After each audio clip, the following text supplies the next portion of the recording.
Hello दोस्तों, स्वागत है आपका आज की इस वीडियो में। जैसा कि आप सभी जानते हैं कि हमने क्लास 12 केमिस्ट्री में एक सीरीज शुरू करी हुई ज्ञान, और उसमें हम सॉल्यूशन चैप्टर पढ़ रहे थे। तो आज की इस वीडियो में हम आगे के टॉपिक्स देखेंगे। तो आगे वीडियो में चलते हैं। दोस्तों, हमने कल अणुसंख्य गुणधर्म देखे, और उसमें हमने देखा कि अणुसंख्य गुणधर्म जो होते हैं वो चार प्रकार के होते हैं। हमने कल एक अणुसंख्य गुणधर्म भी पढ़ा, वाष्प दाब में सापेक्षिक अवनमन। आज हम दूसरे अणुसंख्यक गुणधर्म के बारे में जानेंगे, क्वथनांक में उन्नयन, या इसको हम कहते हैं एलिवेशन इन बॉइलिंग पॉइंट। यहाँ पे थोड़ा सा करेक्शन है बच्चों, यहाँ पे ये मन नहीं है, यन है, उन्नयन है ना। सबसे पहले हम ये देखेंगे कि बॉइलिंग पॉइंट क्या होता है। तो किसी द्रव का क्वथनांक वह ताप है जिस पर द्रव का वाष्प दाब वायुमंडलीय दाब के बराबर हो जाता है ना, बराबर होता है या हो जाता है। तो ये वेपर प्रेशर है, और यहाँ पर ये जो पॉइंट है बच्चों, ये हमारा वायुमंडलीय प्रेशर, हम यहाँ पे इसको लिखते हैं एटीएम, है ना, 1 एटीएम। और अगर टेम्परेचर किसी भी ताप पर अगर वायुमंडलीय ताप किसके बराबर हो जाए, एटीएम के बराबर हो जाए, एटमॉस्फेरिक प्रेशर के बराबर हो जाए, तो वो जो ताप है हमारा वो क्वथनांक कहलाता है ना। अच्छा, क्वथनांक में उन्नयन क्या है बेटा, यहाँ पे भी थोड़ा सा करेक्शन है। क्वथनांक में उन्नयन क्या है बेटा, जब हम किसी विलायक में अवाष्पशील विलेय मिलाया जाता है तो विलयन के क्वथनांक में वृद्धि होती है ना, जिसे हम क्वथनांक में उन्नयन कहते हैं। ठीक है, ठीक है। तो क्वथनांक में उन्नयन क्या है, जब किसी विलायक में अवाष्पशील विलेय मिलाया जाता है तो विलयन के क्वथनांक में वृद्धि होती है, जिसे हम क्वथनांक में उन्नयन कहते हैं, है ना। तो इस डायग्राम से हम इसको समझने की कोशिश करते हैं। तो ये वाली जो लाइन है बेटा, ये वाली लाइन हमारी विलायक के लिए है। और जैसे ही हम इसमें कोई अवाष्पशील विलेय मिलाते हैं तो उसका जो वाष्प दाब होता है वो थोड़ा सा बढ़ जाता है ना। तो वाष्प दाब में कमी आ जाती है, सॉरी, वाष्प दाब में कमी आ जाती है। और ये लाइन कुछ इस तरीके से हमको देखने के लिए मिलती है। देखो, इसका वाष्प दाब यहाँ पे है बेटा, और इसका वाष्प दाब यहाँ पे है, तो थोड़ी सी कमी आ गई। तो ऐसे ही ये कमी ऊपर तक जाती है। और जब हम इस लाइन को नीचे ताप से मिलाते हैं तो हमें देखने को मिलता है कि क्वथनांक जो है वो कुछ बढ़ा हुआ है ना। और ये जितनी भी वृद्धि है ये डेल्टा टीबी से हम डिनोट करते हैं। विलायक का क्वथनांक हम डेल्टा टीबी, सॉरी, टीबी से नॉट से, विलायक का जो क्वथनांक है वो टीबी नॉट से, और विलियन का क्वथनांक टीबी से हम डिनोट करते हैं ना। और ये जो होता है ये डेल्टा टीबी, ये बॉइलिंग पॉइंट में एलिवेशन है, ये क्वथनांक में उन्नयन है। ठीक है, तो ये डायग्राम हमारे लिए बहुत इंपॉर्टेंट है, इसको ऐसे समझना है कि एक इस तरीके से, है ना। एक अक्ष, वाई अक्ष लेनी, एक एक्स अक्ष लेनी, इस पे हम टेम्परेचर टी लेते हैं बेटा, और इस पे हम प्रेशर टी लेते हैं। अच्छा, हमारे लिए विलायक के लिए जो लाइन होती है वो कुछ इस तरीके से होती है, और विलियन के लिए लाइन कुछ इस तरीके से होती है ना। तो ये हमारे लिए विलियन के लिए है, और ये हमारे विलायक के लिए है ना, इसको ऐसे समझना है। अच्छा, यहाँ पर हम एक लाइन खींच लेते हैं इस तरीके से। ये जो लाइन है वो 1 एटीएम की, यानी वो ये वह दाब है जहां पर ताप क्या हो जाता है, क्वथनांक हो जाता है। तो फिर हम इसको क्या करते हैं, नीचे मिलाते हैं बच्चों, है ना। इस लाइन को फिर हम यहाँ पे ऐसे मिलाते हैं। तो यहाँ पे जो टेम्परेचर हो जाएगा वो, सॉरी, ये विलायक है ना, ये विलायक है, सॉरी, और ये विलियन है बच्चों। तो ये विलायक हो गया, तो विलायक के लिए हम टीबी नॉट ले लेते हैं, और ये वाला पॉइंट हमारा टीबी हो जाता है। ठीक, ये विलियन होगा, ये विलायक होगा, सॉरी, ये विलायक होगा। ये वाली जो लाइन है ये विलायक के लिए, और ये वाली लाइन जो होती है ये विलियन के लिए होती है ना, क्योंकि वाष्प दाब में थोड़ी सी कमी आ गई। अब तो हम नीचे से ही इसको ड्रॉ करना शुरू करते हैं ना। तो यहाँ पे हम इसको लिखते हैं delta TB equals to TB minus TB naught. और ये यहाँ पर जहां हम यहाँ पे लिखेंगे, जहां डेल्टा टीबी क्या है, क्वथनांक में उन्नयन है। ठीक है, ये हमारा क्वथनांक में उन्नयन है। ओके, एंड टीबी क्या है बच्चा हमारा, ये है हमारा विलियन का क्वथनांक, विलियन का क्वथनांक, है ना। और टीबी के नॉट क्या हमारा, विलायक में क्वथनांक, सॉरी, विलायक का क्वथनांक। ओके। अच्छा, क्यों बढ़ता है क्वथनांक, वो हम समझ लेते हैं, है ना। थोड़ा सा देखो, जैसे ये हमारे पास कोई विलियन विलायक है ना, और इसको हम गर्म कर रहे हैं बेटा इस तरीके से, इसको हम गर्म कर रहे हैं। अब अभी तो इसका क्वथनांक टी है ना, T1 मान लेते हैं। लेकिन क्या होता है कि इसमें हम आवाज पे सिलबिली मिला मिला लेते हैं। जैसे मैंने ये कुछ गोले दिखा दे रहा हूँ, ये हमारे क्या है, आवाज पे सिलबिली के। ठीक है। अब क्या होगा बेटा, ये तो वाष्प में परिवर्तित होंगे नहीं, वाष्प में परिवर्तित होंगे नहीं, तो वाष्प दाब क्या हो जाएगा, कम हो जाएगा। लेकिन यहाँ पर हम ये देखेंगे कि ये वाष्प में परिवर्तित हो ही नहीं रही, है ना। तो अब इसको जब हम गर्म करेंगे तो इसको गर्म करने के लिए ज्यादा आवश्यकता पड़ेगी, है ना। और ज्यादा आवश्यकता पड़ेगी तो इसका वाष्प दाब कहाँ तक पहुंचाना बेटा, एटमॉस्फेरिक प्रेशर तक पहुंचाना है। और वहां पहुंचाने के लिए हमें और दाब लगाना, तो क्योंकि इसका दाब तो कम हो गया ना, तो अब इसको और ताप देना पड़ेगा, और टेम्परेचर देना पड़ेगा, ताकि ये कहाँ तक जाए, ये कहाँ तक जाए, एटमॉस्फेरिक प्रेशर तक जाए। तो ये बढ़ के जाएगा, ये ताप क्या हो जाएगा, बढ़ जाएगा, ताप बढ़ जाएगा बेटा। तो इसको हम क्या कहेंगे, क्वथनांक में उन्नयन कहेंगे, है ना। आप लोग समझ गए होंगे। हम अब आगे बढ़ेंगे।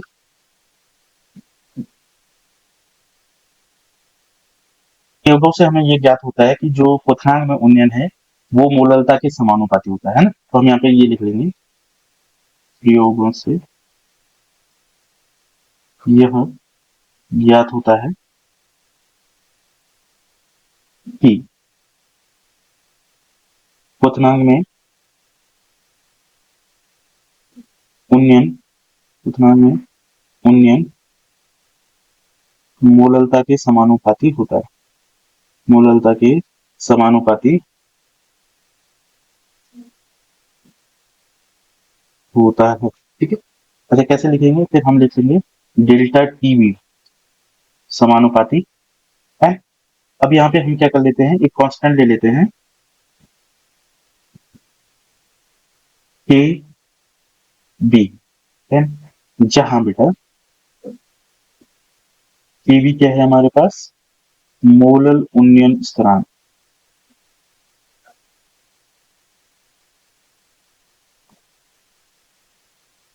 स्थिरांक, है ना। अच्छा, यहाँ पर क्या होता है कि कभी कभी मोलल उन्नयन स्थिरांक की डेफिनेशन भी आ जाती है ना। तो हम सिंपली इसकी डेफिनेशन यहाँ से कर लेंगे, ये हमारी समीकरण एक मान लो। फिर हम यहाँ पे लिख लेंगे समीकरण एक से, यदि मोललता 1 हो जाए तो, है ना, तो ये डेल्टा टीबी क्या हो जाएगा बेटा, केबी के इक्वल टू हो जाएगा। फिर हम यहाँ पे डेफिनेशन लिख सकते हैं, अतः मोलल उन्नयन स्थिरांक, स्थिरांक उस विलयन, विलयन के क्वथनांक में उन्नयन के बराबर होता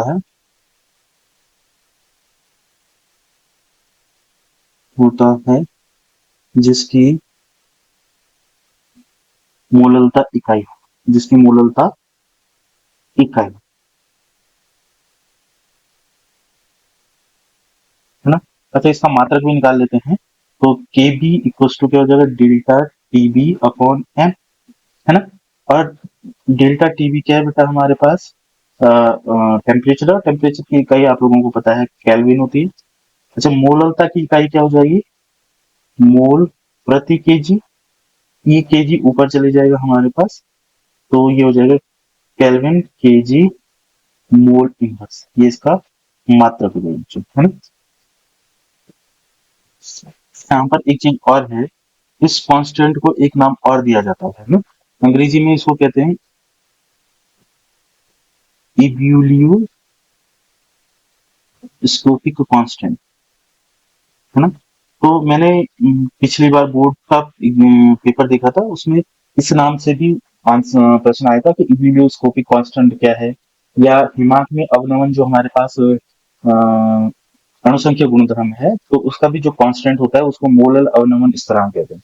तो उसका भी एक नाम है क्रायोस्कोपिक कांस्टेंट, है ना। तो उस पर भी प्रश्न आया था कि क्रायोस्कोपिक कांस्टेंट जो है उसी पर आ रखा था। तो हमें ये भी पता होना चाहिए कि मोलल उन्नयन स्थिरांक को क्या कहते हैं, इब्यूलियोस्कोपिक कांस्टेंट, है ना। ये है इसके स्पेलिंग,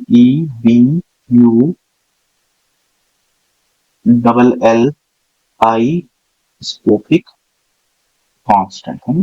तो ये आप लोग नोट कर लेंगे। आगे चलते हैं, इसमें एक टॉपिक और रह गया है,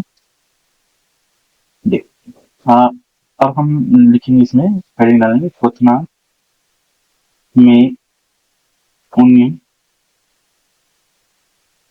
से विलेय के अणुभार का निर्धारण। तो इस पे भी प्रश्न आता बेटा, तो इसको भी हम कर लेंगे यहीं पर। तो कैसे उसका निर्धारण होगा वो देखेंगे। जैसा कि हमें पता है कि डेल्टा टी बी समानुपाती होता है किसके, मोललता के, तो इसको हम टी बी बराबर क्या लिखेंगे, टी बी है। और क्योंकि हमको पता है कि जो मोललता है एम, वो क्या होती है, W B into 1000 M B into W. इस वैल्यू को हम यहाँ पुट कर लेंगे, तो जो हमारा होगा टी बी इक्वल टू हो जाएगा K B into W B into 1000 into M B into W. तो ये हमारा फॉर्मूला हो जाएगा, है ना। तो ये हमारा अणुभार हो गया, चाहे तो इसको एम बी को इधर लिख लो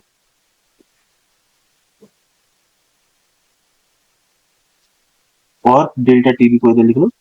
तो ये हमारा डायरेक्ट फॉर्मूला है, जो ही लिख लो दोनों सही माने जाएंगे। तो ये हो गया हमारा क्वेश्चन में उन्नयन से विलेय के अणुभार का निर्धारण। ठीक है, आगे चलते हैं।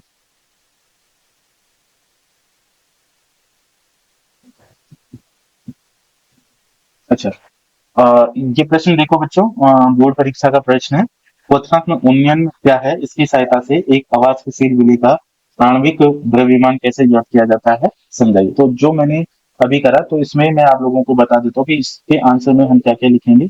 तो मैं पहले पॉइंट करके लिख लेता हूँ। पहले तो लिखेंगे क्वेश्चन क्या है, फिर दूसरा लिखेंगे क्वेश्चन में उन्नयन क्या है ना।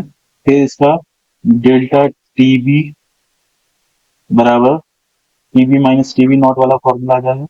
फिर ये सारी चीजें लिखेंगे, फिर हम ये लिखेंगे टीबी अनुक्रमानुपाती एम। फिर यहाँ पे ज्यादा लिखने की जरूरत नहीं, इतना हम इसमें खत्म कर देंगे क्वेश्चन में उन्नयन, और यहीं से हम शुरू कर लेंगे डेल्टा टीबी इक्वल टू के बी एम। और यहाँ पर हम एम की वैल्यू रख के अणुभार का निर्धारण कर देंगे, है ना। तो ये हमारा इस क्वेश्चन का आंसर हो जाएगा बच्चों। इस तरीके से हम इसको लिखेंगे, ठीक है।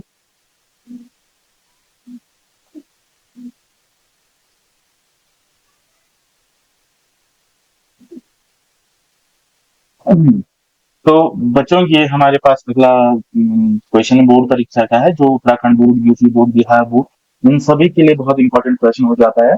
तो इसका आंसर, इसका वो देख लीजिए आप लोग, आंसर सॉल्यूशन देख लेंगे हम। सॉल्यूशन क्या है, तो शुरू करते हैं सॉल्यूशन। ठीक है। अच्छा, सॉल्यूशन में देखो, पतना में उन्नयन के कारण भी बताइए, ये भी बोला है यहाँ पर। तो हम इसको भी देख लेंगे थोड़ा सा। क्या होता है, मैं बोलूंगा, आप लोग लिख लेंगे, है ना। थोड़ा थोड़ा मैं भी लिखने की कोशिश करूंगा। क्वेश्चन में उन्नयन के कारण, है ना, क्वेश्चन में उन्नयन के कारण।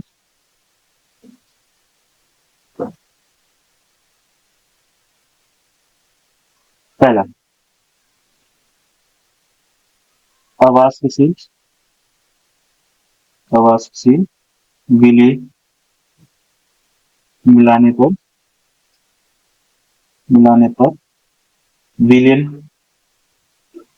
के वाष्प दाब में कमी होती है चूंकि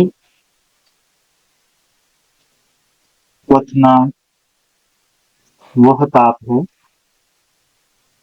है जिस पर जिस पर विलयन का दाब दाब वायुमंडलीय दाब वायुमंडलीय दाब के बराबर हो जाता है। वायुमंडलीय दाब के बराबर होता है। वायुमंडलीय दाब के बराबर होता है। अतः अतः विलयन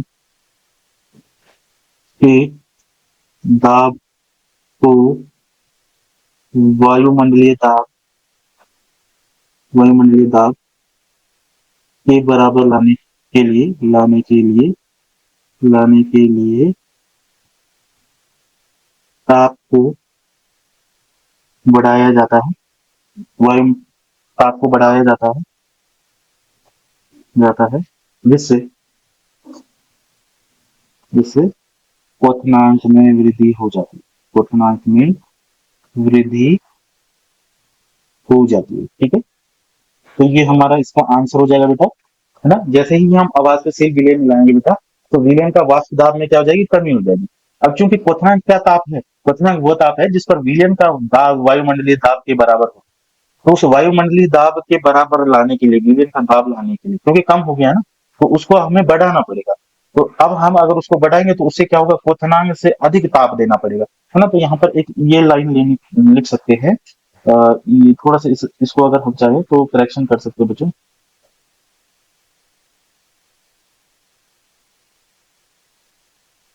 इसमें हम यहाँ पे करेक्शन कर सकते हैं कि वायुमंडलीय दाब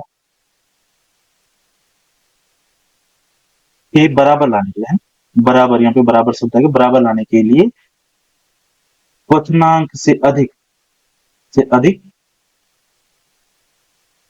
ताप को ताप तक बढ़ाया जाता है ना, अधिक ताप तक बढ़ाया जाता है।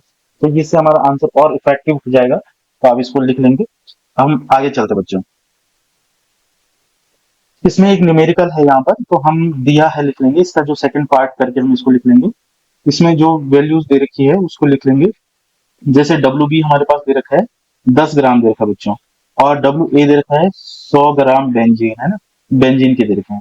और हमें क्वथनांक में वृद्धि भी बोल रखा है, तो हम डेल्टा टी बी जल्दी से नोट कर लेंगे। ये 1 डिग्री है सेल्सियस है, या अगर हम ये ताप में अंतर है तो 1 डिग्री केल्विन भी बराबर ही होता है। ठीक है बच्चों, अब इसमें हमें विलेय के अनुभार की गणना करनी है। केवी की वैल्यू भी हमें दे रखी है 2.53 केल्विन के जी मोल इनवर्स है, ये हमारा मात्रक। जब हम इस वैल्यू को रखेंगे तो हमारे पास जैसे फॉर्मूला है डेल्टा टी बी बराबर W B, sorry, K B into W B into 1000 upon M B into W A. M B निकालना है तो एम बी को इधर लिए आते हैं, और ये हो जाएगा K B into W B into 1000 upon delta T B into W. इसमें हम वैल्यूज रख लेंगे, तो क्या आ जाएगा, एम बी बराबर ये आ जाएगा 2.53, और ये 10 है, ये हमारा 100 है बेटा, और ये हमारा 1 है, और ये हमारा नीचे 100 है। 100 से 2 जीरो हम काट देंगे और इसकी मल्टीप्लाई कर लेंगे, 2.53 इंटू 100 की मल्टीप्लाई कर लेंगे, तो ये 253 ग्राम मोल इनवर्स आ गया इनका, है ना, इसका मात्रक होता है। तो ये हम लिख लेंगे और ये हमारा आंसर आ गया। बस छोटा सा न्यूमेरिकल है, ज्यादा बड़ा इसमें कुछ है नहीं, आसानी से हो जाने वाला न्यूमेरिकल है। तो अगर हम वैल्यूज को सही तरीके से, सही ढंग से करें, है ना, न्यूमेरिकल को सही करने का तरीका है, जो चीजें दी गई है, फॉर्मूले लिखो, फॉर्मूले पे पुट करो वैल्यू को, तो ये आसानी से हमारी चीजें हो जाएंगी। आगे चलो बच्चों, हमारे पास अगला अनुसंख्यक गुणधर्म है हिमांक अवनमन, है ना। तो सबसे पहले हमें हिमांक यानी फ्रीजिंग पॉइंट पता होना चाहिए कि फ्रीजिंग पॉइंट क्या है। तो वह ताप जिस पर किसी द्रव की द्रव तथा ठोस अवस्थाओं का वाष्प दाब समान होता है, उसे द्रव का हिमांक कहते हैं बच्चों, है ना। तो इस लाइन से देखो, जैसे ये हमारा विलायक है ना, तो इस विलायक का वाष्प दाब, ये लिक्विड अवस्था का है, और ये ठोस अवस्था, ये दोनों क्या है, साम्य अवस्था पर है। और ये पॉइंट क्या कहलाता है, हमारा एटमोस्फेरिक प्रेशर कहलाता है। और ये सॉल्यूशन का दे रखा है। देखो वाष्प दाब हमेशा कम होगा तो उसकी लाइन हमेशा नीचे आएगी, और फिर हम इन तापों को जब मिलाएंगे तो हमें यहाँ पर देखने को मिलेगा। तो देखो ये वाला पॉइंट यहाँ मिल रहा है, तो ये हमारा किसका है, विलायक का है, सॉरी विलियन का है, ये वाला पॉइंट है ना, ये वाला पॉइंट विलियन का है, तो ये विलियन का ताप ले लिया। और ये वाला पॉइंट हमने किस में ले लिया, विलायक का ले लिया, है ना। तो ये जो अंतर आ जाएगा, ये फ्रीजिंग पॉइंट में क्या आ जाएगा, डिप्रेशन आ जाएगा, है ना बेटा। तो हम आगे चलेंगे, इसको देखेंगे। तो हिमांक में अवनमन क्या होता है, किसी विलायक में अवाष्पशील विलेय मिलाया जाता है तो विलयन के हिमांक में कमी होती है, जिसे हम हिमांक में अवनमन कहते हैं। तो डेल्टा एफ बराबर T F not minus T F, ठीक है। तो डेल्टा टी एफ क्या है बेटा हमारा, ये हमारा हिमांक में अवनमन है, हिमांक में अवनमन हम इसको बोलेंगे, यानी कमी। ओके, और टी एफ नॉट क्या है हमारा, ये हमारा है बेटा विलायक का हिमांक, विलायक का हिमांक। ओके, अच्छा, और टी एफ क्या है बेटा हमारा, विलियन का हिमांक, है ना। तो हमें साफ पता चल रहा है कि और सॉरी विलियन का हिमांक लिखना था मुझे, इसको थोड़ा सा विलियन का हिमांक, विलियन का हिमांक है ना। Delta sorry T F not क्या है हमारा, विलाय का हिमांक, और टी एफ क्या है हमारा, विलियन का हिमांक है ना। मैंने अगर गलत बोल दिया है तो इसके लिए सॉरी, क्षमा प्रार्थी हूँ। आप लोग समझ गए होंगे। इस डायग्राम हमारे लिए बहुत इंपॉर्टेंट है, इस डायग्राम को समझना बहुत इंपॉर्टेंट है। तो इसमें हम ये समझना है कि बेटा ये जो हमारी ये जो लाइन है ये ऐसे समझ, है ना, कि ये जो पहली लाइन है हमारी ये विलायक के लिए बेटा, और फिर यहाँ से और ये यहाँ से और यहाँ तक ये वाली लाइन क्या है हमारी, विलियन के लिए। अब देखो ये वाला पॉइंट किस में आ रहा है हमारा, किसके लिए आ रहा है, विलियन के लिए, और ये वाला कौन सा आ रहा है, विलियन के लिए, है ना। तो इसी आधार पे हम टी एफ और इसको टी एफ नॉट डिसाइड करते हैं, है ना। ठीक है बच्चों। हाँ, तो अब आगे चलेंगे हम और इसको थोड़ा सा और देखेंगे, है ना। ठीक है, देखो बच्चों यहाँ पे भी हमारे पास ये है कि प्रयोगों से हमें यह ज्ञात हुआ है कि हिमांक में अवनमन, हिमांक में अवनमन मोललता के समानुपाती होता है। जैसा कि मैंने लिखा, प्रयोगों से हमें यह ज्ञात हुआ है कि हिमांक में अवनमन मोललता के समानुपाती होता है। तो हम इसको कैसे लिखेंगे, डेल्टा टी एफ समानुपाती एम, और यहाँ पे हम एक कांस्टेंट ले लेंगे, टी एफ इक्वल टू इसको ले लेंगे के एफ एम। जहां बेटा, जहां ये के एफ क्या है हमारा, के एफ है मोलल अवनमन स्थिरांक, अवनमन स्थिरांक, ठीक है, अवनमन स्थिरांक। और इसको ही मैंने क्या बोला था बेटा, इसको कहते हैं क्रायोस्कोपिक कांस्टेंट, है ना। इसी को हम क्या कहते हैं, क्रायोस्कोपिक कांस्टेंट कहते हैं, ठीक है।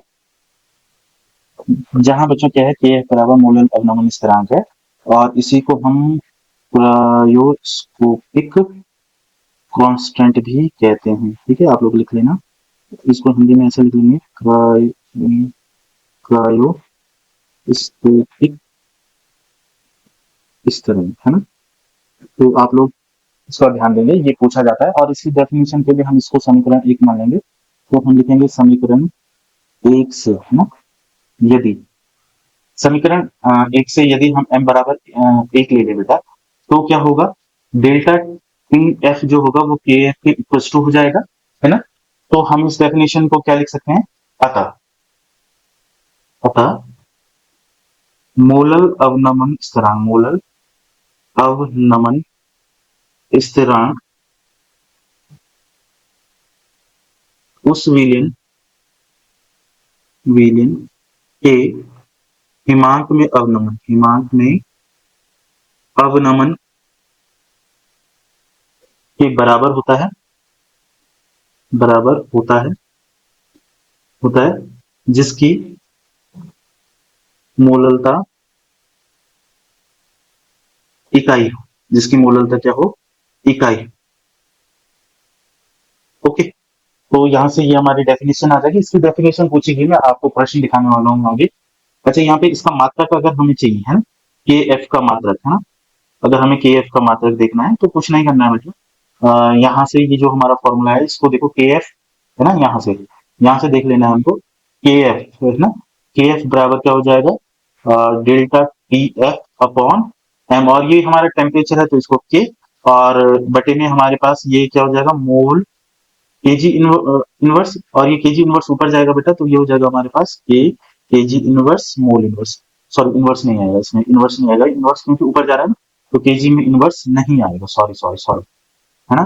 केजी में इनवर्स नहीं आएगा, किसमें आएगा, मोल इनवर्स। तो ये जो मात्रक है ये सेम केबी के जैसे है, मोलर उन्नयन स्थिरांक के जैसे है, सेम है, क्योंकि वो स्थिरांक दोनों एक जैसे हैं, थोड़ा सा डिफरेंस है। चलो आगे चलेंगे बच्चों। देखिए, जैसा कि हमने अभी करा, हिमांक में अवनमन से विलेय के अणुभार का निर्धारण, विलेय के अणुभार का निर्धारण सिंपल सा है, जैसे हमने पीछे करा था वही करना है, और वैसा ही कुछ कुछ आना है। तो देखो हमारे पास क्या है, डेल्टा टी एफ समानुपाती एम, डेल्टा टी एफ बराबर क्या हो जाएगा के एफ एन, क्योंकि क्योंकि हमको पता है, क्या पता है हमको, एम मोलरता क्या होती है, W B upon into thousand upon M B into W A. इस वैल्यू को यहाँ रख देंगे तो क्या आ जाएगा टी एफ बराबर K F into W B into thousand और M B into W A. हो गया ये फॉर्मूला। अब चाहो इस एम बी को यहाँ लिख लो तो एक फॉर्मूला और जनरेट कर लो, एम बी बराबर K F into W B into thousand upon delta T F into W A. तो ये हमारा फॉर्मूला हो गया। तो ये लिख लो, ये लिख लो, एक ही बात है, कोई दिक्कत नहीं है ना। समझ में आ गया होगा, अच्छे से समझ में आ गया होगा। चलो आगे चलते हैं बच्चों, कुछ क्वेश्चन कर लेते हैं, है ना। ओके देखो बच्चों, यहाँ पर हमें क्या दे रखा है, 45 ग्राम एथिलीन ग्लाइकोल को 600 ग्राम जल में मिलाए जाते हैं, तो वेलिन के हिमांक के अवनमन की गणना कीजिए। तो देखो बच्चों, डब्ल्यू बी दे रखा है 45 ग्राम, ओके। एम बी हमें इसका निकालना पड़ेगा, कैसे निकालेंगे, ये दे रखा है C2H6O2, इसको लिखो 12 गुणा गया 2 प्लस 6 गुणा गया 1 प्लस 16 गुणा गया 2, है ना। ठीक है, ये 12 पीछे लिख लो, चाहे यहाँ पे थोड़ा सा सही से सही फॉर्मेट में लिखते हैं, ठीक है, थोड़ा सा सॉरी, क्योंकि सब परमाणु की संख्या आगे लिख रहे हैं। तो 2 गुणा गया 12, फिर 6 गुणा गया 1, फिर 16 गुणा गया 2, तो 12 दूनी 24, 6 प्लस 16 दूनी 32, तो लगभग 62, है ना। तो हाँ 62 आ रहा है, तो एथिलीन ग्लाइकोल को 62 आ गया, ओके। ग्राम मोल इनवर्स में लिख लो, अनुभार को ऐसे ही लिखा जाता है ना। अच्छा ओके, डब्ल्यू ए भी हमको दे रखा है 600 ग्राम, ओके। के एफ की वैल्यू भी दे रखी है 1.86 के जी मोल इनवर्स। तो करो सॉल्व, हमें डेल्टा टी एफ का फॉर्मूला लिखना है, तो ये हो जाएगा K F W B into thousand और नीचे क्या आ जाएगा M B into W A. Okay value put करो, ये हमारा 1.86, ये है 45 इंटू थाउजेंड, ये हमारा एम बी कितना है 62 इंटू इंटू इंटू इंटू कितना आएगा, डब्ल्यू ए कितना देगा 600 ग्राम, ओके। जीरो से 2 जीरो काट दो, ठीक है, 2 3 6, 2 पंजे 10, ओके। 15 3 45, ये भी कट गया। इसको देखो बेटा, ये है हमारे पास 62 और इससे 3 टाइम्स ये कट जाएगा, लेकिन यहाँ पे 2 डेसिमल है ना, तो यहाँ पे 2 डेसिमल है, 0. तो बस ये आ गया 0.03 इंटू 15 इंटू 5। तो बस इसको मल्टीप्लाई कर लो, आंसर आ जाएगा। मैं वेट कर रहा हूँ, आप लोग कमेंट करें, ठीक है बच्चों। तो ये आ गया हमारे पास 2.25 कैलोरी, है ना। तो ये हम कर लेंगे। अच्छा आप लोगों को समझ में आ गया होगा। आप लोगों ने अगर आंसर निकाला तो कमेंट में जरूर लिखना, है ना बेटा। चलो आगे चलते हैं, एक क्वेश्चन ये कर लेते हैं बच्चों। एक पदार्थ के 5 ग्राम यानी डब्ल्यू बी बराबर क्या दे रखा है 5 ग्राम, और 50 ग्राम जल में यानी डब्ल्यू ए भी दे रखा है 50 ग्राम, ओके। हिमांक में कमी यानी डेल्टा टी एफ बराबर क्या दे रखा है 1.2 केल्विन, और के एफ बी दे रखा है हमारे पास 1.85 के जी मोल इनवर्स, है ना बच्चों। तो मोलर द्रव्यमान एम बी निकालना है, तो सीधा फॉर्मूले में लिख लेंगे, एम बी बराबर K F into W B into thousand upon delta T F into W A. सारी वैल्यूज को पुट कर लेंगे, 1.85 इंटू 5 इंटू थाउजेंड और बटे में आ जाएगा कितना 1.2 और into W A equal to 50, है ना। जीरो से जीरो कैंसिल हो जाएगा, 5 से 5 कैंसिल हो जाएगा बेटा। अच्छा अगर मैं यहाँ पे जीरो लिख लूँ तो डेसिमल से भी डेसिमल कैंसिल हो जाएगा, तो ये हो जाएगा 1.185 इंटू 100 अपॉन 120, है ना। जीरो से ये जीरो भी कैंसिल हो जाएगी, तो ये आ जाएगा 185 इंटू 10 अपॉन 12, है ना। ओके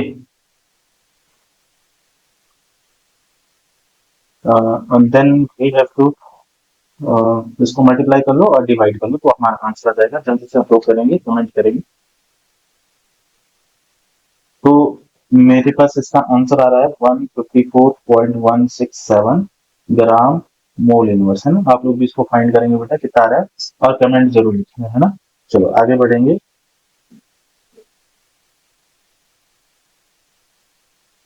अच्छा देखो, हाँ मैं आप लोगों को बता रहा था इसमें प्रश्न जरूर आया हुआ है, तो ये देखिए, आदर्श विलयन किसे कहते हैं, अणुसंख्य गुणधर्म किसे कहते हैं, ये भी हमने करा था। आदर्श विलयन किसे कहते हैं, जो राउंड का पालन करता है। उसकी कंडीशन भी हम लिख लेंगे। तो ये 1 नंबर में हमारा कंप्लीट हो जाएगा। अणुसंख्या गुणधर्म ऐसे गुणधर्म जो विलेय के अणुओं की संख्या पर निर्भर करते हैं। तो ये भी हम कर चुके हैं। मोलल अवनमन इस तरह हम कर चुके हैं, तो आप बिल्कुल अच्छे से इसको सब कर लेंगे, है ना। ठीक है? चलो, तो आज की क्लास बच्चों यहीं पे समाप्त करते हैं। आगे बने रहेंगे आने वाली वीडियोस में। अब हमारे पास सिर्फ पराशरण बच गया है, और उसके अलावा 2-4 चीजें और हैं जो हमें करनी है। तो लगभग लगभग इस चैप्टर की 2 वीडियोस और आएंगे बच्चों, और एक वीडियो शायद हम बोर्ड परीक्षा के और क्वेश्चन करें, तो लगभग लगभग 2 से 3 वीडियोस में हम इस चैप्टर को रैपअप कर लेंगे, इसको बंद कर लेंगे। फिर हम अगले चैप्टर में जाएंगे। लेकिन आपने बच्चों मुझे सपोर्ट जरूर करना है ना। वीडियो को लाइक करना है, शेयर करना है, कमेंट करना है, अपने दोस्तों में इसको भेजना है, ताकि ये ज्यादा से ज्यादा लोगों में पहुंचे और मेरे को मोटिवेशन मिल सके, है ना। तो subscribe the channel, like the video and comment, है ना। तो आप लोग जरूर सपोर्ट बनाए रहेंगे रखेंगे। सॉरी, धन्यवाद।